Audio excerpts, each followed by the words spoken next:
Hola mi gente, bienvenidos a la table de Maria. Je suis Maria Sanz et aujourd'hui, tiens, on retourne en Espagne. On va se faire une des recettes préférées de mon père.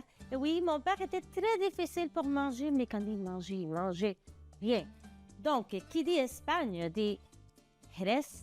Donc ici, j'ai une super belle bouteille de Jerez Tío Mateo, donc l'oncle Mateo. Donc le Jerez, on peut le prendre tout simplement bien froid avec un glaçon, c'est magnifique, c'est rafraîchissant. Mais on peut l'utiliser également en cocktail. Je vais faire un cocktail qui n'est pas nouveau. Pourquoi? Parce que la première fois qu'on a entendu parler de ce fameux cocktail-là, c'était dans un des romans de Dickens. Donc, il y avait un des personnages qui décrivait comment c'était son expérience quand il goûtait son premier Sherry Cobbler. Donc, un cobbler, c'est quoi? Sherry Cobbler, c'est du Jerez, parce que Sherry, c'est Jerez en anglais, avec du citrus, des agrumes. Donc, dans ce cas-ci, je vais le faire avec orange, parce qu'en Espagne, les oranges, c'est un fruit qu'on aime beaucoup parce qu'il y a des magnifiques oranges qui sont produites à Valencia. Donc, c'est pour ça que j'ai choisi orange, puis j'ai toujours des oranges qui traînent ici à la maison parce qu'on les aime beaucoup. Donc, j'ai juste écrasé un petit peu mon orange, mais là, je vais venir vraiment faire ressortir toutes les huiles essentielles pour que ça vienne aromatiser notre Sherry Cobbler. Puis ici, on est vraiment dans le plus pur des traditions parce que j'en ai vu aussi avec la mangue. Donc, je mangue ici. Je me suis dit, bon, dernière minute, je vais choisir qu'est-ce que je ferai. Finalement, je suis allée avec une classique. Je ne sais pas si vous remarquez, là, je suis un peu thématique. Je ne sais pas si c'est trop. C'est trop, je mets ma fleur. Donc, je suis habillée en espagnol, mais en jeans. Donc, danseuse de flamenco 2025 ou 26, ça dépend. Là, j'ai mis du sirop simple et je vais ajouter mon... Ah, j'ai oublié la glace. Mon Jerez. Lui, c'est un Jerez fino. Donc, là, on trouve plusieurs sortes de Jerez. Fino, amontillado. Donc, le fino, c'est le premier qui sort quand ils font le processus. Et amontillado, il est plus vieilli et donc avec beaucoup plus d'arômes, d'amandes, de tabac. Puis, il est plus foncé également. Lui, il est plus frais. Donc, pour des cocktails plus frais, je préfère le fino. Et là, le Jerez, c'est toujours fait dans le sud de l'Espagne. Plus spécifique, Andalousie, mais plus spécifiquement la ville Jerez de la Frontera. Donc, la ville s'appelle Jerez, donc voilà, Jerez. Donc, allez, on dit, avant, je voulais venir mouiller le verre autour parce que on va mettre du sucre. Oui, puis j'ai pris la peine d'utiliser un verre qui a l'air plus vintage, un verre qu'on aurait pu trouver en 1840, quelque là à peu près, que c'est la première fois qu'on entend la mention de le Sherry Cobbler. Donc, allez, on mélange. Ça ne fera pas beaucoup de bruit parce que j'en ai pas beaucoup de liquide, parce que je fais quelque chose de très, très élégant. Donc, allez, on y va.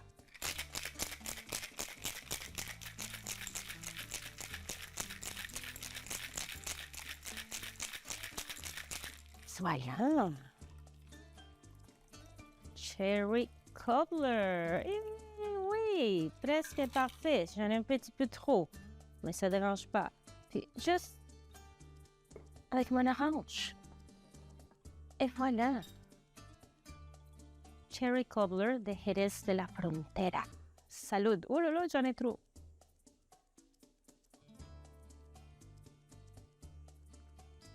Oh là là, que ça goûte le thé. C'est frais.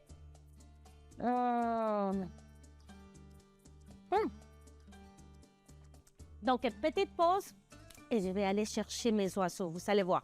Donc, on se voit dans quelques minutes ici à la table de Maria. qu'est-ce qu'on s'est fait? On s'est fait des cailles, donc codornices en escabeche. Escabeche, c'est une préparation très populaire en Espagne, en Amérique du Sud. Mais en Amérique du Sud, évidemment, à cause de la colonisation espagnole, évidemment, même en Philippines. Donc, c'est quoi l'escabeche? C'est une préparation dans laquelle on va venir faire cuire des aliments dans un mélange, une sauce, on peut dire, vinaigrée. Donc, le vinaigre, qu'est-ce que ça va venir faire? Ça va venir conserver, parce que ça s'est fait à l'époque, qui peut-être il n'y avait pas de réfrigération. Donc, quand, disons, un village qui n'était pas si proche de la mer, il y avait un pêcheur qui arrivait avec des poissons, mais les mamans les faisaient conserver en escabeche pour qu'il dure plus longtemps. Et l'escabeche, on peut le manger, ça soit froid, température pièce ou chaud. Donc, qu'est-ce que j'ai fait ici? J'ai mis du sel et du poivre. Et j'ai chauffé une bonne quantité d'huile d'olive de bonne qualité. C'est très important pour les Espagnols. Quand on cuisine, on utilise une bonne huile d'olive. Donc, je vais encore venir saler et poivrer. Donc, ce qu'on veut faire, c'est tout d'abord bien colorer las codornices, donc les cailles. On va venir bien les colorer. Ensuite, on va les retirer et dans la même casserole, on va venir aussi faire revenir les légumes pour ensuite faire cuire toute la gang ensemble pour que les ingrédients puissent se rencontrer. Mais ne vous inquiétez pas, on va le faire ensemble. Donc, pendant que je fais dorer les cailles, je vais venir couper nos ingrédients. Normalement, on trouve les carottes coupées en rondelles parce que c'est des grosses carottes. Ici, je ne vais pas les couper trop en rondelles, peut-être plus comme cela. Et j'ai pris la peine d'acheter des carottes multicolores pour que ça soit plus joli, évidemment. Donc, ici, j'en ai des oranges, mauves, jaunes. Okay. Je ne vais même pas les peler parce que la est très délicate. Donc, la pelure, donc je n'ai pas besoin vraiment de les peler. Puis là, elles sont tellement petites que je vais perdre beaucoup trop de chair. Donc, juste comme ça. Ensuite, il y a toujours des poivrons. Hein? Poivrons, c'est la base. Poivrons, oignons, ail, carottes. C'est ça qu'on trouve tout le temps dans l'escabeche. Mais ce sont des légumes qui vont goûter très bon dans le vinaigre. Donc, ça prend du vinaigre, oui, de l'eau, et ça soit du vin blanc, ou sinon, moi, je vais utiliser aujourd'hui, vous voyez, je laisse mes morceaux comme ça, pour qu'on puisse les voir et les manger quand ils seront un peu vinaigrés. Puis là, je garde l'œil ici sur mes amis, parce que je veux qu'ils soient bien colorés de tous les côtés. Tiens, je vais même les asseoir tout comme ça. Je fais de l'autre côté. Et ça va donner énormément de goût que les cailles soient bien colorées. Et c'est pas long, hein, parce que c'est des petits oiseaux. Donc, une partie de la cuisson sera faite là, en ce moment. Et après, quand on va ajouter les liquides, peut-être une demi-heure, pas plus que ça. Parce qu'on ne veut pas non plus défaire nos cailles là, pour qu'elles soient trop cuites. Donc, je vous ai déjà raconté l'histoire, mais c'est ça. Mon père avait un ami médecin qui avait une ferme.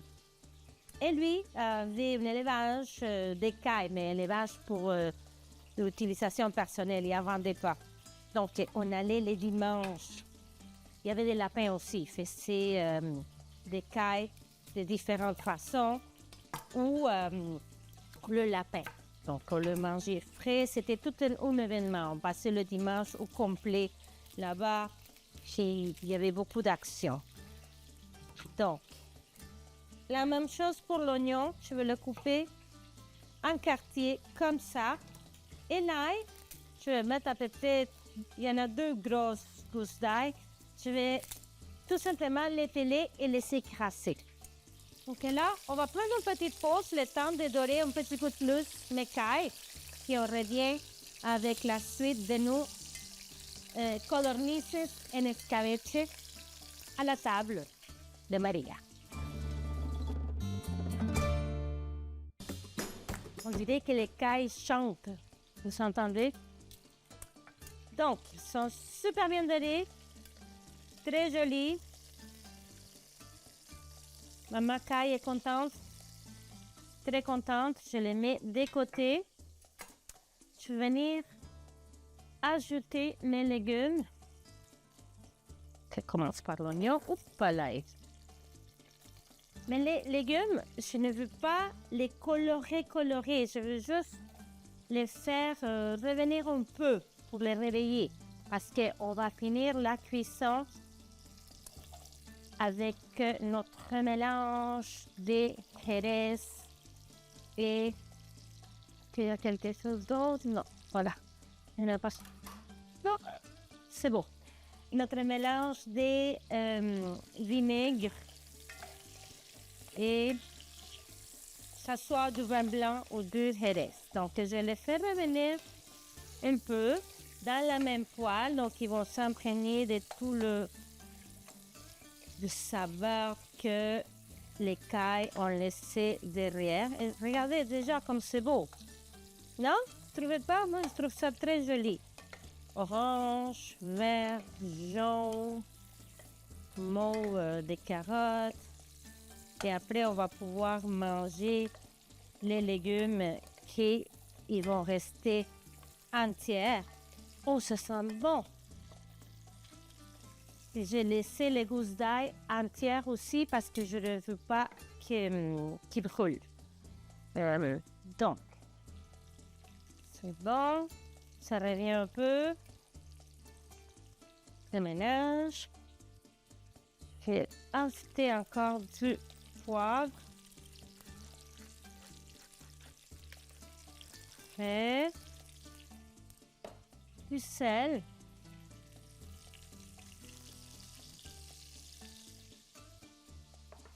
Ici, j'ai une feuille de laurier et j'ai aussi du poivre, juste des graines de poivre. On ajoute les graines de poivre, laurier,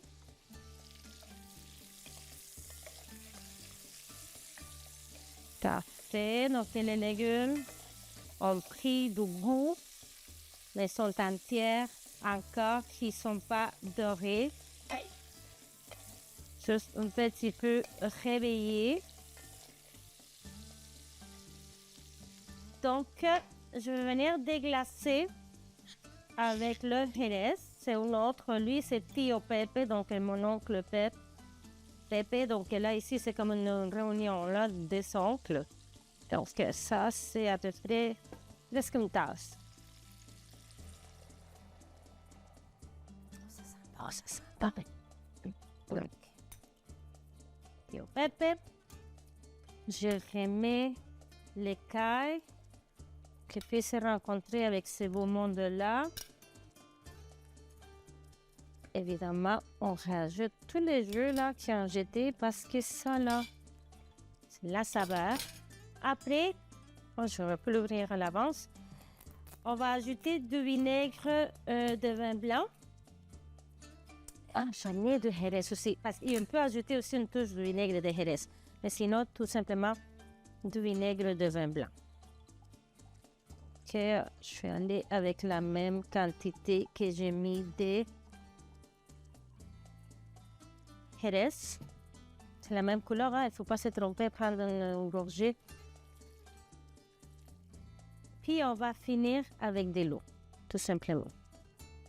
parce que sinon, ça sera trop intense. Donc, je vais mettre la même quantité d'eau.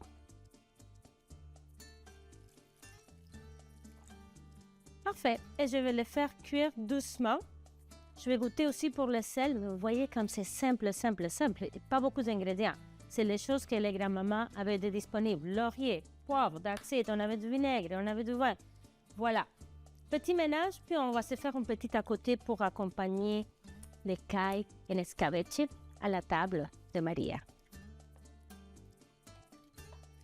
Donc, pour accompagner les cailles, on va se faire un riz tout simple, mais très élégant. Un riz que je trouve que, malgré la simplicité, il sera délicat, mais avec un petit peu de personnalité, parce qu'on ne veut pas non plus super riz, super personnalité, parce que c'est les cailles, vraiment les étoiles aujourd'hui dans notre repas, donc les cailles en escabeche. Donc de l'autre côté également, de l'huile d'olive, hein, vous l'avez compris. Donc, l'huile d'olive, on fait revenir l'échalote française que j'ai mis à tranche. J'ai chaud ici, là. Donc là, je le fais revenir tout simplement pour le réveiller un peu. Ensuite, je vais ajouter de l'ail. Je vais venir tout simplement trancher comme ça.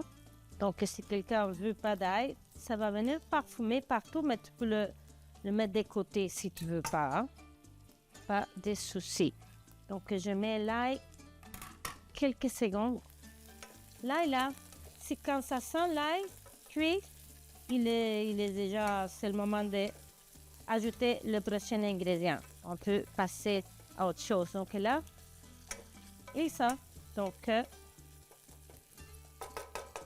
je vais ajouter du sel. Toujours ajouter du sel parce qu'un riz sans sel, je sais pas, beaucoup de gens font ça, mais non, ça se fait pas. Non, vous faites ce que vous voulez chez vous. Donc, échalote française, ail. On va venir perler le riz. Donc, perler qui devient translucide. Puis, on va venir comme le griller un peu. Il va s'imbiber de tout le bonheur qu'il y a dans l'huile d'olive avec les échalotes françaises et l'ail. On commence à voir qu'il est un peu translucide. Puis là, je vais couper le persil vraiment comme tout.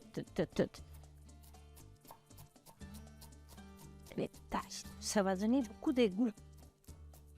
Ok. Déjà, ça sent. J'ajoute l'eau. Donc, une tasse de riz, 2 tasses d'eau. J'ajoute le persil et je vais aller voir mes cailles. Je vais les tourner pour que la cuisson soit faite uniformément. Qu'elle soit cuite de partout. Ça avance très bien. Puis, évidemment, je les laisse découverts parce que je veux que ça réduise un peu puis l'intensité du vinaigre puisse se dissiper. Et voilà. On fait cuire une fois que ça... on le porte à ébullition. Ensuite, quand ça bout, on va venir baisser la température. On va le couvrir. Puis après, on le laisse reposer tranquillement. Je vais changer mes cailles un peu. Qu'ils puissent cuire de tous les côtés. Et voilà, une autre petite pause et on revient avec l'assemblage de notre assiette et la dégustation de las codornices en escabeche à la table de Maria. Je suis entourée de bonheur en toute simplicité. Même le tío Pepe, donc mon oncle Pepe et mon oncle Matteo sont là avec moi. Donc, je vais venir me servir un peu d'arroz. Ok, le chaud avec le persil, échalotes françaises, de l'ail. Voilà. Donc là, tout simple, tout simple. Alors, le escabeche se mange aussi froid. Donc, beaucoup de abuelas, donc beaucoup de grands-mamans le font la veille. Ils le laissent reposer parce que supposément, oui, c'est vrai, c'est meilleur le lendemain. Donc, ce qu'on veut avoir aussi, c'est des légumes. Donc, un beau mélange de tous les légumes. Oignons, carottes, poivrons. Voilà, je vais chercher poivrons aussi. Et je vais aller chercher un petit peu de sauce également. Vous n'êtes pas obligé de le faire avec des cailles.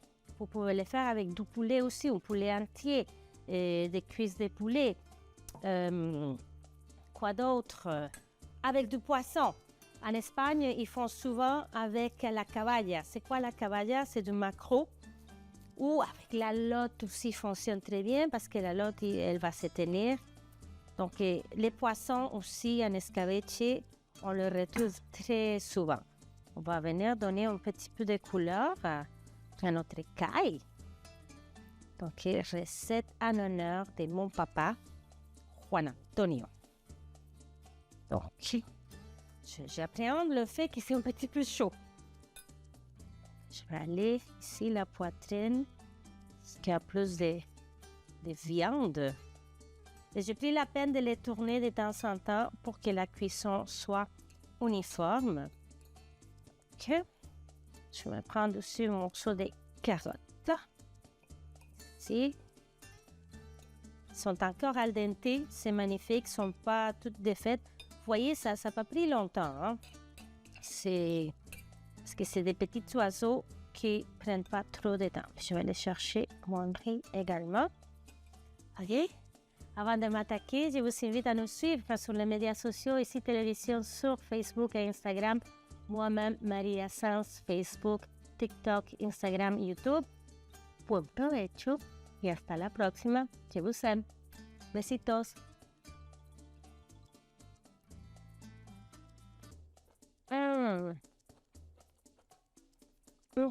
Carottes vinaigrées. La viande est tendre, goûteuse. On goûte le Tío Pepe. Oh là là, magnifique. Je vous aime. Hasta la próxima.